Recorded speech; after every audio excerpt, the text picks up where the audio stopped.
Boa noite a todos. Nós vamos continuar a terceira aula nossa online e continuando no livro, nós vamos falar hoje sobre supremo e ínfimo de um conjunto. Então eu peguei aqui, esse texto aqui está no livro, né? Eu recortei e colei. Fala que quando eu tenho um conjunto C de números reais, ele é limitado à direita ou limitado superiormente se existe um número k tal que C é menor ou igual que k para todo C minúsculo pertencente ao conjunto C. Então, por exemplo, na hora que eu pego esse conjunto, o que ele é? Eu tenho aqui a reta, aqui eu tenho a origem, aqui eu tenho menos raiz de 10 e aqui eu tenho raiz de 10.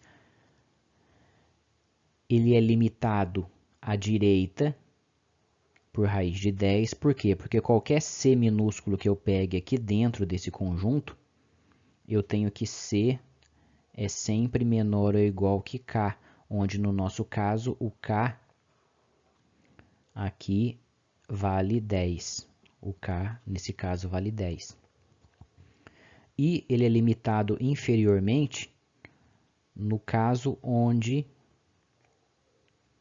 eu tenho aqui o menos 10. Qualquer C que eu pegue, eu tenho que menos raiz de 10 é sempre menor ou igual que C, para todo C pertencente ao conjunto C maiúsculo. Então é isso que está querendo dizer essa afirmação aqui, para todo C pertencente a C.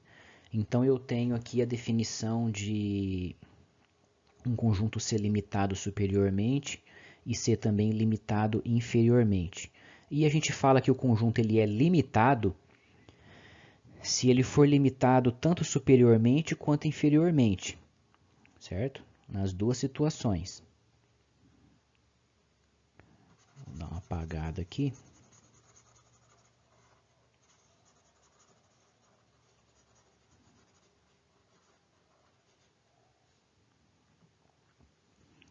O número K maiúsculo e K minúsculo são chamados de cotas do conjunto, superior e inferior respectivamente.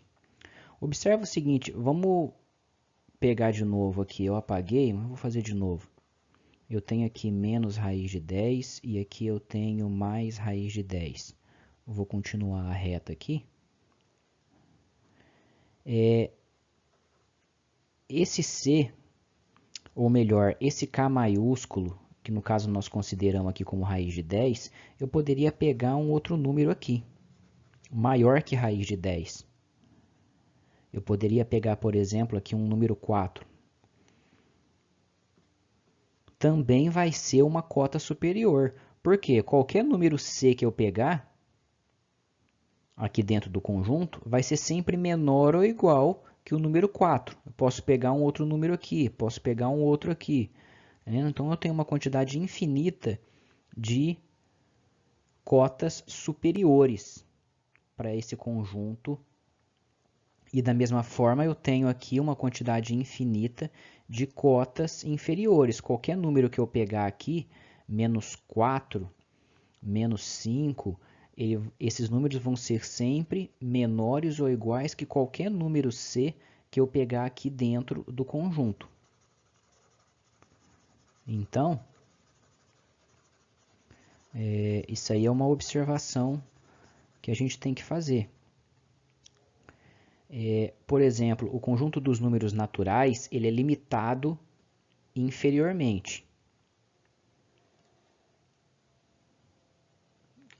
Ou melhor, ele é limitado inferiormente, mas não é superiormente. Porque o conjunto dos números naturais, nós temos aqui, nós vamos começar do 1, né? Nós temos aqui o 1, 2, 3, 4 e assim vai. Então, ele é limitado inferiormente pelo número 1. Qualquer número que eu pegar dentro desse conjunto vai ser sempre maior ou igual que o número 1, mas ele não é limitado superiormente, certo? Ele não tem um elemento máximo aqui dentro do conjunto.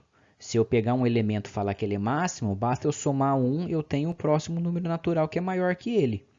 Então, eu não tenho um número que eu consiga mostrar que o conjunto dos naturais ele é limitado superiormente. Ele não tem uma cota superior. Enquanto que o conjunto dos números racionais menores do que 8, ele é limitado superiormente, mas não é inferiormente. Então, os números racionais menores do que 8, né, eu tenho aqui x pertencente aos racionais, tal que x menor do que 8.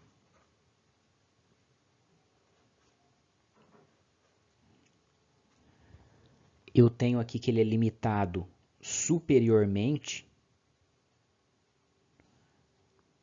pelo número 8, ou qualquer outro número maior que 8, mas ele não é limitado inferiormente. Por quê? Porque inferiormente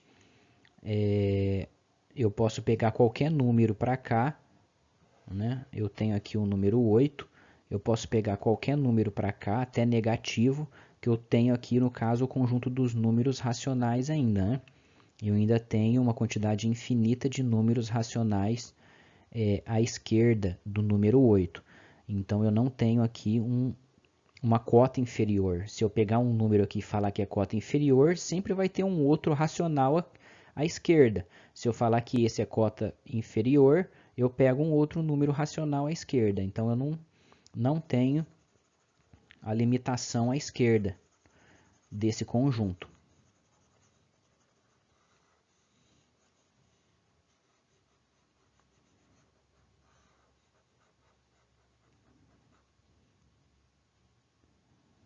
O conjunto dos números reais x, tal que x² é menor ou igual que 10, ele é limitado tanto à direita quanto à esquerda.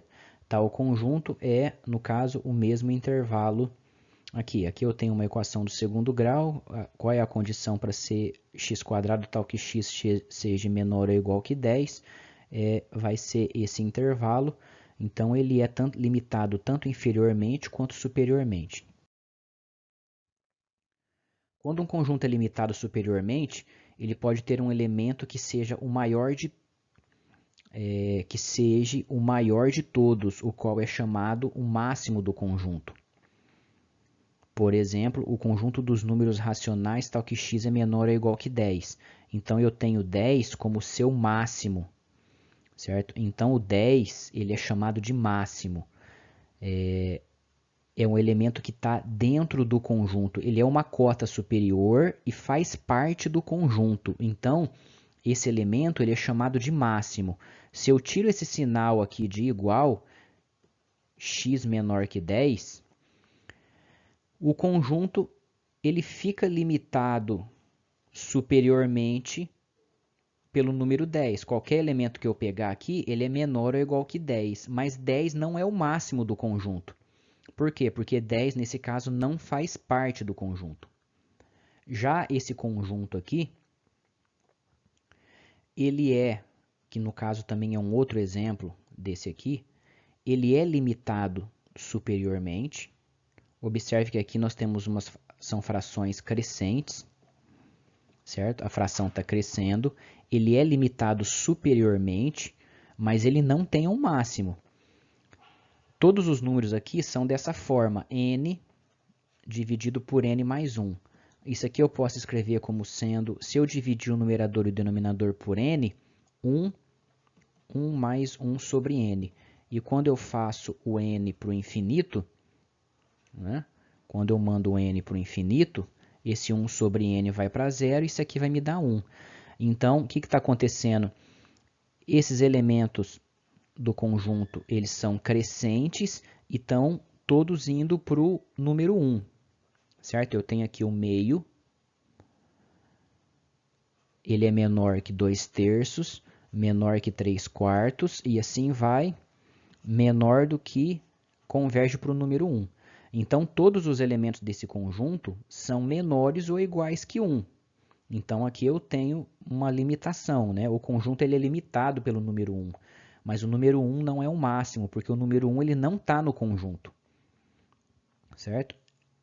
O número 1 não faz parte do conjunto. Por quê? Porque todos os elementos desse conjunto A eles são escritos da forma n dividido por n mais 1. Eu não consigo escrever o 1 desse jeito, n dividido por n mais 1, onde n pertence ao conjunto dos números naturais. O n começa do 1. Então, nós temos aqui uma outra definição, agora a definição de supremo. Chama-se supremo de um conjunto a menor das cotas superiores. Então, como que a gente consegue verificar quando que uma cota, uma cota superior, ela é a menor das cotas, né? Então, essa definição a gente fala o seguinte, que chama-se supremo de um conjunto C ao número S que satisfaz as duas condições. C é menor ou igual que S, para todo C pertencente a C maiúsculo. Isso aqui já está me afirmando que esse S ele é uma cota superior. E dado qualquer número epsilon que eu pegar, sempre vai existir um elemento no conjunto C, tal que na hora que eu fizer S menos epsilon, esse termo vai ser menor do que C. Então vamos entender isso. Eu tenho aqui um conjunto. Então vamos pensar que eu tenho aqui esse número S. Ele é uma cota superior para o conjunto C. Eu tenho aqui o meu conjunto C, por exemplo. Vou colocar fechado. Eu tenho o meu conjunto C. Tá, o número S, do jeito que está aqui, eu já vejo que ele é um elemento máximo, né? Ele está dentro do conjunto, porque aqui é intervalo fechado, e ele está bem no extremo aqui do conjunto, e é fechado. Então, qualquer epsilon que eu pegar, e eu fizer S menos epsilon, eu vou ter, por exemplo, S menos epsilon. Vem para cá, eu estou pegando esse S e tirando uma quantidade de epsilon muito pequena. Então, S menos epsilon está aqui. Então, existe algum elemento C dentro do conjunto que está nessa região. Ou seja, esse C ele é um elemento maior do que S menos epsilon. Então, eu posso afirmar que esse S ele é uma cota, ele é o supremo do conjunto C, né? Porque além dele ser uma cota superior, porque o C já é menor ou igual que S para todo S, eu consigo afirmar que dado qualquer epsilon, sempre vai existir um elemento tal que S menos epsilon vai estar dentro desse espaço. Se eu tenho, por exemplo, uma situação assim, onde aqui é meu conjunto C e eu resolvo pegar o meu S aqui, o item A está garantido. Qualquer elemento que eu pegar aqui C, aqui eu estou pensando que aqui está a origem, né? Então tudo positivo.